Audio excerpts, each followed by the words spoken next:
അസ്സലാമു അലൈക്കും വറഹ്മത്തുള്ളാഹി വബറകാതുഹു.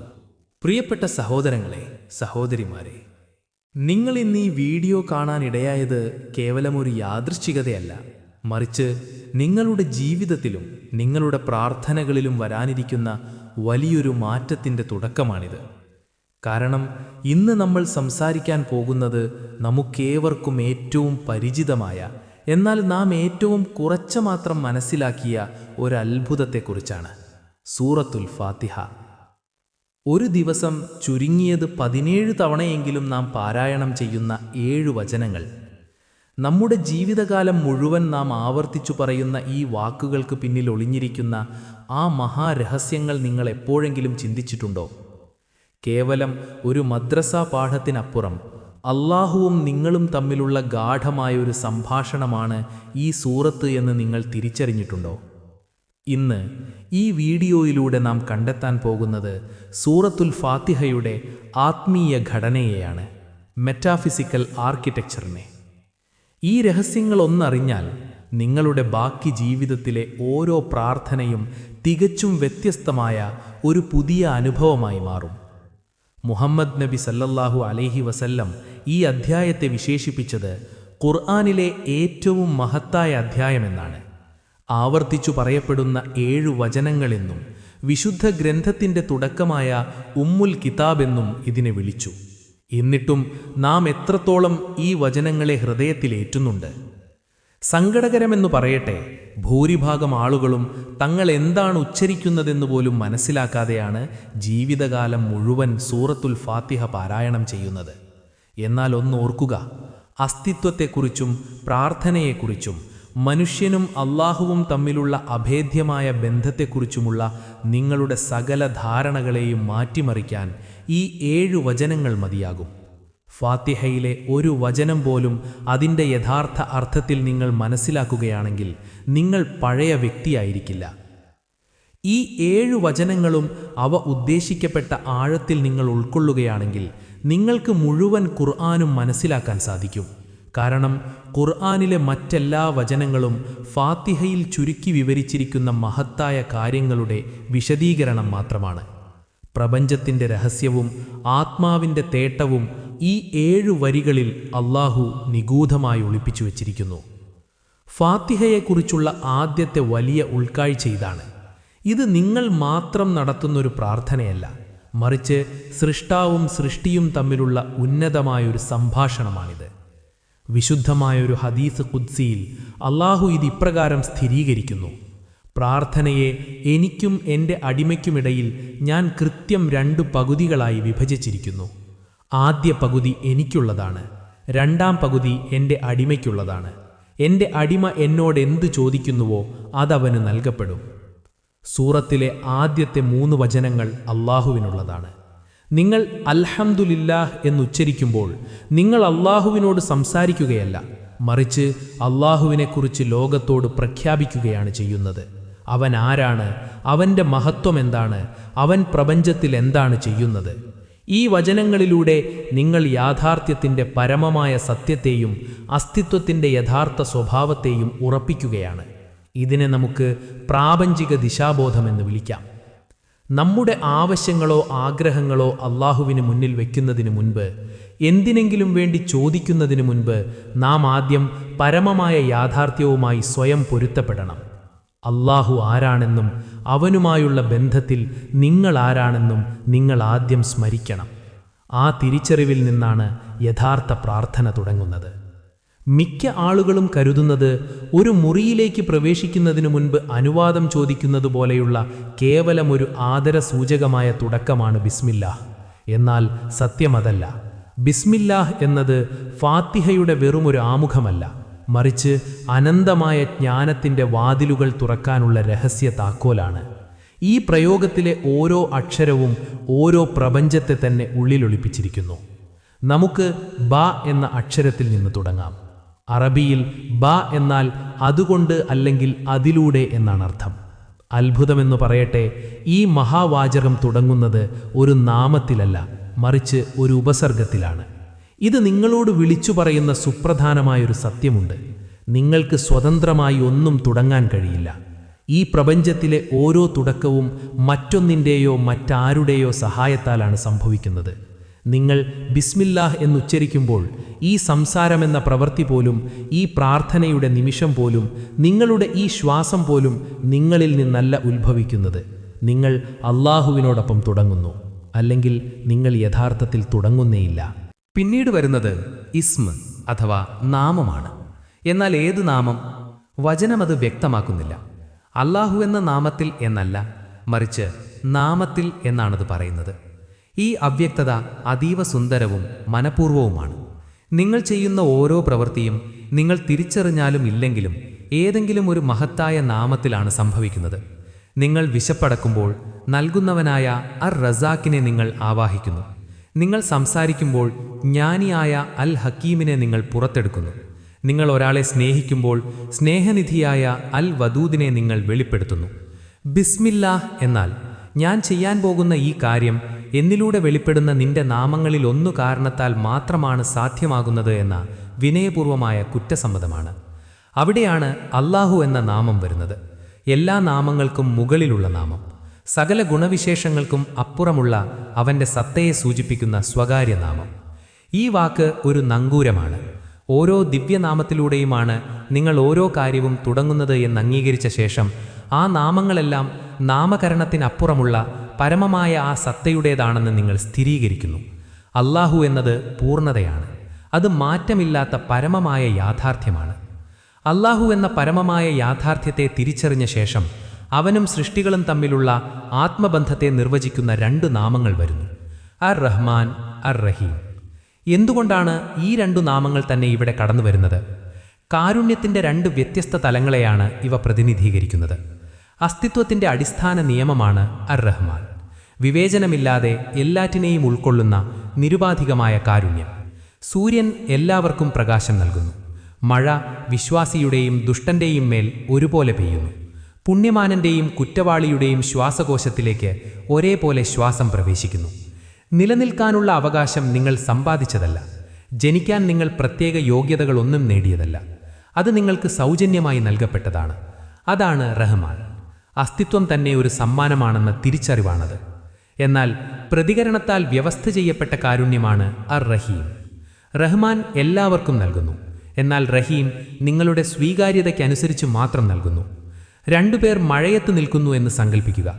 റഹ്മാൻ എന്ന കാരുണ്യം കാരണം രണ്ടുപേരും നനയുന്നു. എന്നാൽ ഒരാൾ പാത്രം വെച്ച് ആ മഴവെള്ളം ശേഖരിക്കുന്നു, മറ്റൊരാൾ പാത്രം കമഴ്ത്തി വയ്ക്കുന്നു. ആ കാരുണ്യം കുടിക്കാനും ഉള്ളിലേക്ക് ആവാഹിക്കാനും തയ്യാറാകുന്നവർക്ക് ലഭിക്കുന്ന അധിക അനുഗ്രഹമാണ് റഹീം. പ്രപഞ്ചം കാരുണ്യത്തിൽ കുതിർന്നു നിൽക്കുകയാണ്. എന്നാൽ നിങ്ങളത് ഇത്രത്തോളം അനുഭവിക്കുന്നു എന്നത് നിങ്ങളുടെ ഹൃദയം നിങ്ങൾ എത്രത്തോളം തുറന്നു വയ്ക്കുന്നു എന്നതിനെ ആശ്രയിച്ചിരിക്കും. അതിനാൽ ബിസ്മില്ലാഹിർ റഹ്മാനിർ റഹീം എന്നത് കേവലം ഒരു ഔദ്യോഗിക തുടക്കമല്ല, മറിച്ചത് യാഥാർത്ഥ്യത്തെക്കുറിച്ചുള്ള സമ്പൂർണമായ ഒരു പ്രഖ്യാപനമാണ്. ഞാൻ ഈ പ്രവൃത്തി തുടങ്ങുന്നത് എൻ്റെ സ്വന്തം ശക്തിയാലല്ല, മറിച്ച് നിന്റെ നാമത്താലാണ്. നിന്നെ പരമമായ യാഥാർത്ഥ്യമായി അംഗീകരിച്ചുകൊണ്ടും അസ്തിത്വം തന്നെ നിരുപാധികമായ കാരുണ്യമാണെന്ന് റഹ്മാൻ തിരിച്ചറിഞ്ഞുകൊണ്ടും അത് സ്വീകരിക്കുന്നവർക്ക് ആ കാരുണ്യം അത്യധികം ലഭ്യമാണെന്ന് റഹീം മനസ്സിലാക്കിക്കൊണ്ടുമാണ്. സൂറത്തിലെ 2-ാമത്തെ വചനം ആരംഭിക്കുന്നത് അൽഹംദുലില്ലാ എന്നാണ്. എല്ലാ സ്തുതിയും അല്ലാഹുവിനുള്ളതാണ്. ഇവിടെ നാം ഒന്ന് ചിന്തിക്കണം. എന്തുകൊണ്ടാണ് ഈ സൂറ നീ മഹാനാണ് എന്നോ നീ ശക്തനാണ് എന്നോ തുടങ്ങാത്തത്? അല്ലാഹുവിൻ്റെ യാഥാർത്ഥ്യത്തോടുള്ള ആദ്യ പ്രതികരണമായി എന്തുകൊണ്ട് ഈ സ്തുതി കടന്നു വരുന്നു? ഇത് സ്രഷ്ടാവും സൃഷ്ടിയും തമ്മിലുള്ള ആത്മബന്ധത്തിൻ്റെ അതിശയിപ്പിക്കുന്ന ഒരു തലമാണ് വെളിപ്പെടുത്തുന്നത്. നാം സാധാരണ നന്ദി പറയാറുണ്ട്, എന്നാൽ ഹംദ് എന്നത് ശുക്രിനേക്കാൾ എത്രയോ മുകളിലാണ്. നിങ്ങൾ ഒരാളോട് നന്ദി പറയുമ്പോൾ അവർ നിങ്ങൾക്ക് വേണ്ടി ചെയ്ത ഒരു ഉപകാരത്തിനുള്ള പ്രതികരണമാണത്. എന്നാൽ നിങ്ങൾ ഒരാളെ സ്തുതിക്കുമ്പോൾ അവർ നിങ്ങൾക്ക് വേണ്ടി എന്ത് ചെയ്തു എന്നതിലല്ല നിങ്ങളുടെ ശ്രദ്ധ, മറിച്ച് അവരുടെ ഉള്ളിലെ ഉന്നത ഗുണങ്ങളെയും അവരുടെ സത്തയെയുമാണ് നിങ്ങൾ അവിടെ അംഗീകരിക്കുന്നത്. അതുകൊണ്ട് നിങ്ങൾ അൽഹംദുലില്ലാഹ് എന്ന് പറയുമ്പോൾ നിങ്ങൾ അല്ലാഹുവിനോട് വെറുമൊരു നന്ദി പറയുകയല്ല, മറിച്ച് അവൻ ആരാണ് എന്നതുകൊണ്ട് മാത്രം ആ സ്തുതി അവൻ്റെ മാത്രം അവകാശമാണെന്ന് നിങ്ങൾ സാക്ഷ്യപ്പെടുത്തുകയാണ്. നമുക്കിതിൻ്റെ കുറച്ചുകൂടി ആഴത്തിലേക്ക് ഇറങ്ങിച്ചെല്ലാം. ഞാൻ അല്ലാഹുവിനെ സ്തുതിക്കുന്നു എന്നല്ല ഈ വചനം പറയുന്നത്, മറിച്ച് എല്ലാ സ്തുതിയും അല്ലാഹുവിനുള്ളതാണ് എന്നാണ്. ഇതിൻ്റെ അർത്ഥം എത്രത്തോളം വിശാലമാണെന്ന് നോക്കൂ. ഈ പ്രപഞ്ചത്തിലെ എല്ലാ ലോകങ്ങളിലുമുള്ള സകല നാവുകളാലും എപ്പോഴെങ്കിലും പറയപ്പെട്ടതോ ഇനി പറയപ്പെടാനിരിക്കുന്നതോ ആയ എല്ലാ സ്തുതികളും അള്ളാഹുവിൻ്റേതു മാത്രമാണ്. നിങ്ങളിപ്പോൾ അർപ്പിക്കുന്ന ഈ സ്തുതി പോലും യഥാർത്ഥത്തിൽ നിങ്ങളുടേതല്ല, അത് അവൻ്റേതാണ്. സ്തുതിക്കാനുള്ള കഴിവ് നിങ്ങൾക്ക് നൽകിയത് അവനാണ്.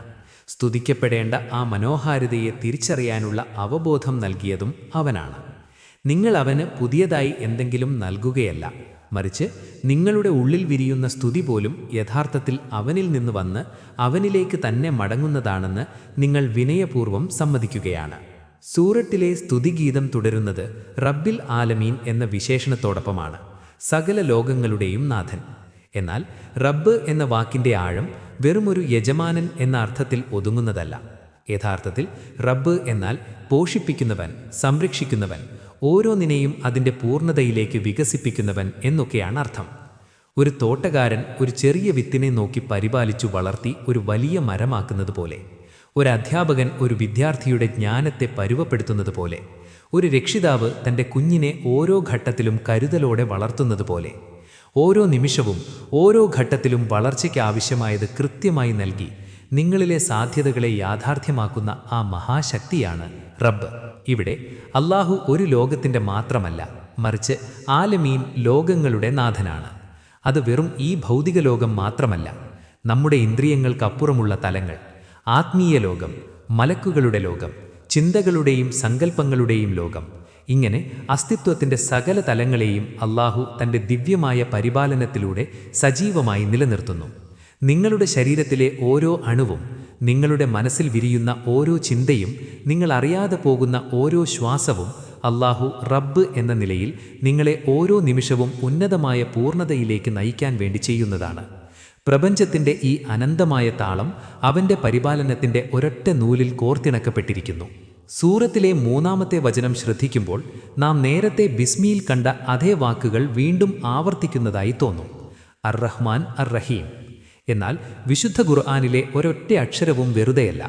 ഈ ആവർത്തനം കേവലം ഒരു വാക്കല്ല, മറിച്ച് അത് നിങ്ങളുടെ ബോധത്തിലേക്ക് തുളച്ചു കയറാൻ ഉദ്ദേശിച്ചുള്ള ഒരു ദിവ്യ രഹസ്യമാണ്. ബിസ്മിയിൽ ഈ നാമങ്ങൾ നാം കണ്ടത് ഒരു പ്രവൃത്തി തുടങ്ങാനുള്ള മാർഗങ്ങളായിട്ടാണ്. എന്നാൽ ഇവിടെ സകല ലോകങ്ങളെയും പരിപാലിക്കുന്ന റബ്ബിൻ്റെ അതിമനോഹരമായ വിശേഷണങ്ങളായിട്ടാണ് അവ കടന്നുവരുന്നത്. ഇവിടെ അർത്ഥം പൂർണ്ണമായും മാറുന്നു. ആദ്യ തവണ അത് അള്ളാഹുവിനെ എങ്ങനെ സമീപിക്കണം എന്ന് പഠിപ്പിച്ചു.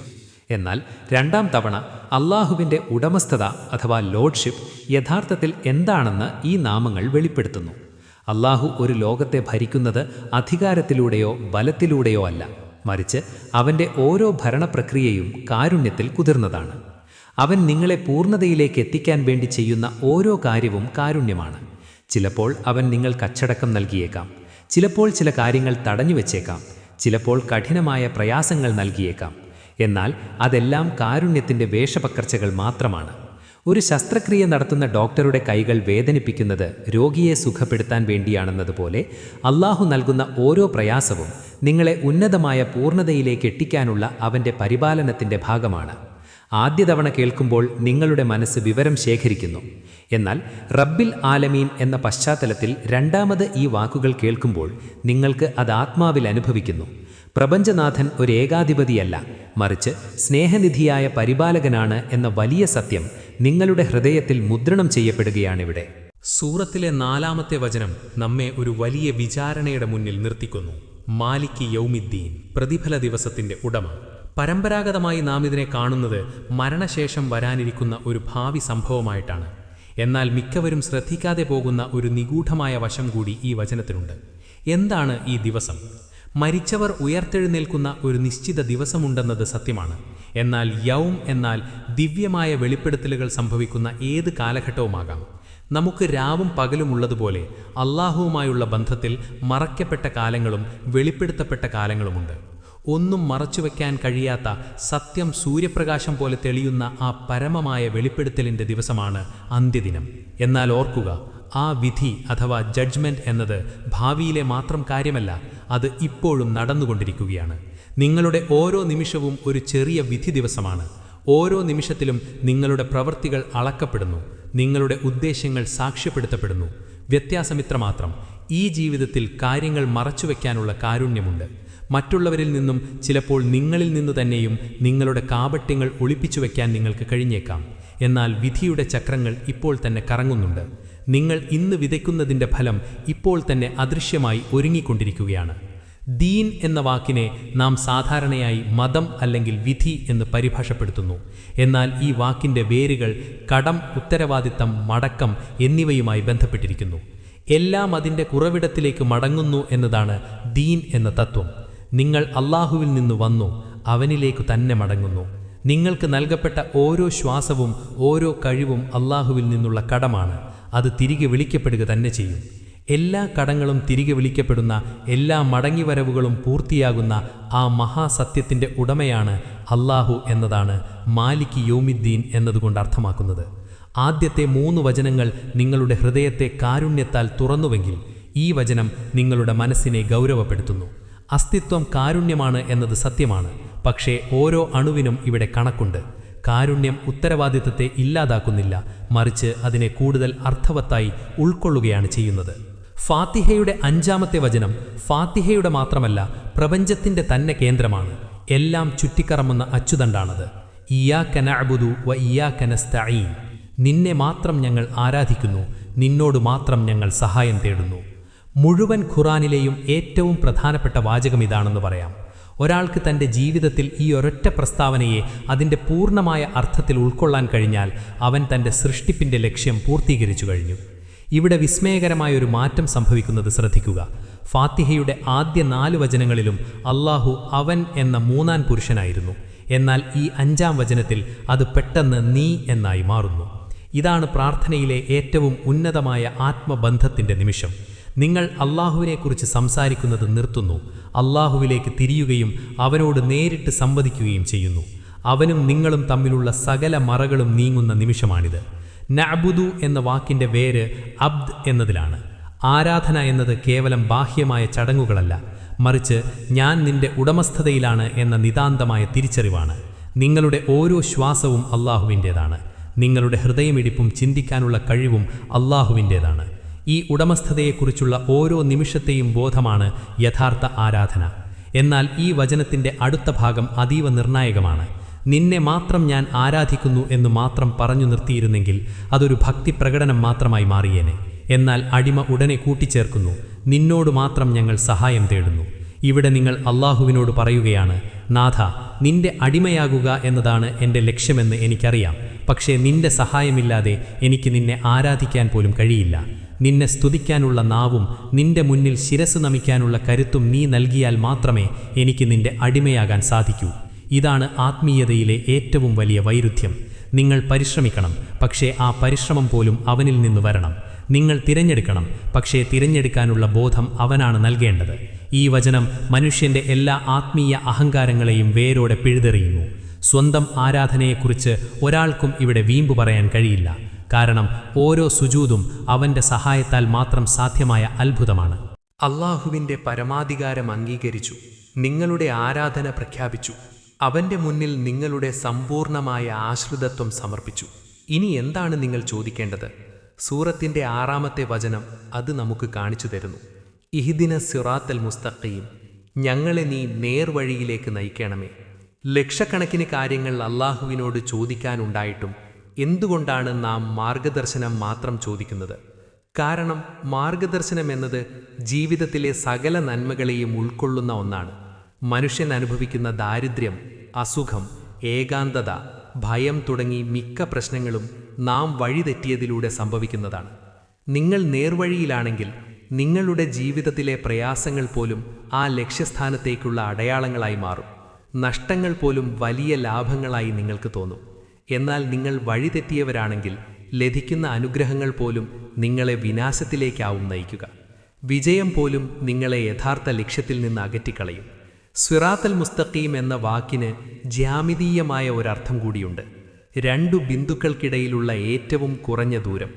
വഴിയിലെ ഓരോ വളവും തിരിവും നിങ്ങളുടെ യാത്രയുടെ ദൂരവും വേദനയും വർദ്ധിപ്പിക്കുന്നു. നേർവഴി എന്നത് ചിലപ്പോൾ ഇരുട്ടിലൂടെയാകാം, വലിയ പ്രതിബന്ധങ്ങളിലൂടെയാകാം. പക്ഷേ അത് നിങ്ങളെ ലക്ഷ്യത്തിലേക്ക് നേരിട്ടെത്തിക്കുന്നു. ആ ലക്ഷ്യത്തിലേക്കുള്ള നടത്തമാണ് ആത്മാവിനെ ശാന്തിയിലേക്ക് നയിക്കുന്നത്. വഴിതെറ്റിയുള്ള അലച്ചിലല്ല, മറിച്ച് നേർവഴിയിലുള്ള ചുവടുവെപ്പുകളാണ് ഒരുവനെ യഥാർത്ഥ മനുഷ്യനാക്കുന്നത്. സൂറത്തുൽ ഫാത്തിഹയുടെ 7-ാമത്തെയും അവസാനത്തെയും വചനം നേർവഴി എന്നാൽ എന്താണെന്ന് അതല്ലാത്ത കാര്യങ്ങളിലൂടെ നമ്മെ ബോധ്യപ്പെടുത്തുന്നു. നീ അനുഗ്രഹിച്ചവരുടെ വഴി നിന്റെ കോപത്തിനിരയായവരുടെയോ വഴിപിഴച്ചവരുടെയോ വഴിയല്ല. ചിലപ്പോൾ ഒരു കാര്യം എന്താണെന്ന് പോസിറ്റീവായി പറയുന്നതിനേക്കാൾ അതെന്തല്ല എന്ന് വ്യക്തമാക്കുന്നതാണ് നമുക്ക് കൂടുതൽ എളുപ്പം. ഇവിടെ 3 തരം ജീവിതശൈലികളെ അല്ലാഹു നമുക്ക് മുന്നിൽ തിരിച്ചുവെക്കുന്നു. അല്ലാഹു അനുഗ്രഹിച്ചവർ പ്രവാചകന്മാരും സത്യസന്ധരും രക്തസാക്ഷികളും നീതിമാന്മാരുമാണിവർ. അറിവും ആത്മീയതയും പ്രവൃത്തിയും ഒത്തുചേർന്നവർ. അവരെപ്പോലെ ചിന്തിക്കാനും അവരെപ്പോലെ ജീവിക്കാനുമാണ് നാം ഓരോ പ്രാർത്ഥനയിലും അപേക്ഷിക്കുന്നത്. കോപത്തിനിരയായവർ ഇവർ സത്യമറിഞ്ഞിട്ടും അത് അവഗണിച്ചവരാണ്. കൃത്യമായ അറിവുണ്ടായിട്ടും അത് ജീവിതത്തിൽ പകർത്താൻ തയ്യാറാകാത്തവർ. അഹങ്കാരം കൊണ്ട് മാറ്റങ്ങൾക്ക് വിമുഖത കാണിച്ചവർ. പ്രവൃത്തിയില്ലാത്ത അറിവ് ഇവരെ ഇരുട്ടിലാക്കുന്നു. വഴിപിഴച്ചവർ ഇവർക്ക് പ്രവർത്തിക്കാൻ വലിയ ആവേശമുണ്ട്, പക്ഷേ അതിന് കൃത്യമായ അറിവോ മാർഗദർശനമോ ഇല്ല. സത്യം എന്താണെന്ന് അന്വേഷിക്കാതെ അന്ധമായി അലയുന്നവർ. അറിവില്ലാത്ത ഭക്തി ഇവരെ വഴിതെറ്റിക്കുന്നു. സിറാത്തൽ ഫാത്തിഹ നമുക്ക് നൽകുന്ന ഏറ്റവും വലിയ ഉൾക്കാഴ്ച ഇതാണ്. നേർവഴി എന്നത് ഈ 2 അറ്റങ്ങൾക്കും ഇടയിലുള്ള സന്തുലിതമായ പാതയാണ്. ഒരു വശത്ത് അറിവുണ്ടായിട്ടും പ്രവർത്തിക്കാത്ത അവസ്ഥ, മറുവശത്ത് അറിവില്ലാതെ ആവേശം കാണിക്കുന്ന അവസ്ഥ. ഈ 2 കെണികളിലും വീഴാതെ അറിവിനെ പ്രവൃത്തി കൊണ്ടും ഭക്തിയെ വിവേകം കൊണ്ടും സമന്വയിപ്പിക്കുന്ന ആ മനോഹരമായ പാതയാണ് സിറാത്തൽ മുസ്തഖീം. ഇത് കേവലം ഒരു പ്രാർത്ഥനയല്ല, മറിച്ച് നമ്മുടെ ജീവിതത്തിൻ്റെ ഓരോ ചുവടിലും വേണ്ട ജാഗ്രതയാണ്. ഫാത്തിഹയെക്കുറിച്ചുള്ള ഈ ഉൾക്കാഴ്ചകൾ നമുക്ക് മുന്നിൽ വെക്കുന്ന വലിയ ചോദ്യം ഇതാണ്: നിങ്ങളുടെ പ്രാർത്ഥന നിങ്ങളെ മാറ്റുന്നുണ്ടോ? സങ്കടകരമെന്ന് പറയട്ടെ, ഭൂരിഭാഗം ആളുകളും ഒരു തിരക്കഥ വായിക്കുന്നത് പോലെ ഒട്ടും ബോധമില്ലാതെയാണ് പ്രാർത്ഥിക്കുന്നത്. നാവിൽ നിന്ന് വാക്കുകൾ പുറത്തു വരുന്നുണ്ടാകും, പക്ഷെ അവ ഹൃദയത്തിൻ്റെ ആഴങ്ങളിലേക്ക് ഇറങ്ങിച്ചെല്ലുന്നില്ല. നിന്നെ മാത്രം ഞങ്ങൾ ആരാധിക്കുന്നു എന്ന് മൊഴിയുമ്പോഴും നിങ്ങളുടെ മനസ്സ് ഭക്ഷണത്തെക്കുറിച്ചോ ബിസിനസ്സിനെക്കുറിച്ചോ ചിന്തിക്കുകയാവാം. എന്നാൽ ഫാത്തിഹയുടെ യഥാർത്ഥ പൊരുളറിഞ്ഞ് നിങ്ങൾ പാരായണം ചെയ്യുമ്പോൾ അത് കേവലം ഒരു ചടങ്ങല്ല, അതൊരു ദിവ്യ സംഭാഷണമാണ്. അല്ലാഹു പകുതി സംസാരിക്കുന്നു, ബാക്കി പകുതി നിങ്ങൾ സംസാരിക്കുന്നു. ഒരു ദിവസം 17 തവണ നിങ്ങൾ ഈ വചനങ്ങൾ ആവർത്തിച്ചിട്ടും നിങ്ങളുടെ മുൻഗണനകളിലോ പെരുമാറ്റത്തിലോ സ്വഭാവത്തിലോ ഒരു മാറ്റവും വരുന്നില്ലെങ്കിൽ ഒന്നോർക്കുക, നിങ്ങളത് പാരായണം ചെയ്യുകയല്ല, മറിച്ച് വെറും ശബ്ദമുണ്ടാക്കുക മാത്രമാണ് ചെയ്യുന്നത്. യഥാർത്ഥമായ പാരായണം നിങ്ങളെ മാറ്റുക തന്നെ ചെയ്യും. ഫാത്തിഹ ആത്മാർത്ഥമായി ഉരുവിടുന്ന ഒരു വ്യക്തി ആ പ്രാർത്ഥന തുടങ്ങുന്നതിന് മുമ്പുള്ള പഴയ വ്യക്തിയായിരിക്കില്ല. ഓരോ പ്രാർത്ഥനയും അവനെ പുതിയൊരു മനുഷ്യനായി പരുവപ്പെടുത്തും. ഫാത്തിഹയിലെ ഓരോ വാക്കും ഓരോ അനന്ത സമുദ്രമാണ്. അടുത്ത തവണ നിങ്ങൾ പ്രാർത്ഥനയ്ക്കായി നിൽക്കുമ്പോൾ ഇത് പരീക്ഷിച്ചു നോക്കൂ. ഫാത്തിഹ പതിവിലും പതുക്കെ പാരായണം ചെയ്യുക. ഓരോ വചനത്തിന് ശേഷവും അല്പം നിർത്തുക. അർത്ഥം കേവലം തലച്ചോറിൽ ചിന്തിക്കുന്നതിന് പകരം അത് ആത്മാവിൽ അനുഭവിക്കുക. 14 നൂറ്റാണ്ടുകളായി മാറ്റമില്ലാതെ തുടരുന്നു. അവയ്ക്ക് മാറ്റം ആവശ്യമില്ല. പക്ഷേ ആ വചനങ്ങളുമായുള്ള നിങ്ങളുടെ ബന്ധത്തിൽ വലിയ മാറ്റം വരുത്താൻ നിങ്ങൾക്ക് കഴിയും. പ്രപഞ്ചനാഥൻ്റെ വാഗ്ദാനം ഇതാണ്: ഫാത്തിഹയിലെ ഒരൊറ്റ വചനം പോലും നിങ്ങൾ അതിൻ്റെ യഥാർത്ഥ അർത്ഥത്തിൽ മനസ്സിലാക്കിയാൽ ആ അറിവ് നിങ്ങളുടെ പ്രാർത്ഥനയെ മാത്രമല്ല, നിങ്ങളുടെ മുഴുവൻ ജീവിതത്തെയും മാറ്റിമറിക്കും. എൻ്റെ പ്രിയപ്പെട്ട സഹോദരങ്ങളെ, ഇപ്പോൾ ഒരു നിമിഷം നിർത്തി ചിന്തിക്കൂ. നമ്മുടെ ഓരോ പ്രാർത്ഥനയിലും നാം ഉരുവിടുന്ന ആ 7 വചനങ്ങൾ കേവലം ശബ്ദങ്ങളല്ല, മറിച്ച് അസ്തിത്വത്തിൻ്റെ താക്കോലുകളാണ്. അൽഹംദുലില്ലാഹ് കേവലം നന്ദിയല്ല, അസ്തിത്വത്തിൻ്റെ പരമമായ സത്യത്തെ അംഗീകരിക്കുന്ന പ്രഖ്യാപനം. റബ്ബിൽ ആലമീൻ, അനന്തകോടി ലോകങ്ങളെ പരിപാലിക്കുന്നവൻ കൂടെയുള്ളപ്പോൾ നിങ്ങൾ ഒരിക്കലും ഒറ്റപ്പെട്ടവനല്ലെന്ന ഉറപ്പ്. മാലികി യൗമിദ്ദീൻ, ഓരോ അണുവിനും കണക്കുണ്ടെന്നും നിങ്ങളുടെ ജീവിതം അർത്ഥശൂന്യമല്ലെന്നുമുള്ള ഓർമ്മപ്പെടുത്തൽ. ഇയ്യാക നഅ്ബുദു, ഞാൻ നിന്റേതാണ് എന്ന ആത്മാവിൻ്റെ സമ്പൂർണ്ണ സമർപ്പണത്തിൻ്റെ വാഗ്ദാനം. ഇഹ്ദിലസ് സിറാത്തുൽ മുസ്തഖീം, ഇരുട്ടിൽ നിന്ന് വെളിച്ചത്തിലേക്കുള്ള ആത്മാവിൻ്റെ നിലവിളി. ഓരോ നിസ്കാരവും ഒരവസരമാണ്. ഓരോ വചനവും ഓരോ സമുദ്രമാണ്. ഓരോ നിസ്കാരവും അല്ലാഹുവിലേക്ക് തുറക്കുന്ന ഓരോ വാതിലുകളാണ്. ദിവസവും 17 തവണ അല്ലാഹു നിങ്ങളെ സമീപിക്കുന്നു. അവൻ്റെ വചനങ്ങളിലൂടെ അവൻ നിങ്ങളോട് സംസാരിക്കുന്നു. നിങ്ങൾ മറുപടി നൽകാൻ തയ്യാറാണോ? നിങ്ങളുടെ ഫാത്തിഹ നിങ്ങളുടെ ജീവിതത്തെ മാറ്റുന്നില്ലെങ്കിൽ നിങ്ങളത് യഥാർത്ഥത്തിൽ പാരായണം ചെയ്യുകയല്ല, മറിച്ച് അർത്ഥശൂന്യമായി ആവർത്തിക്കുക മാത്രമാണ് ചെയ്യുന്നത്.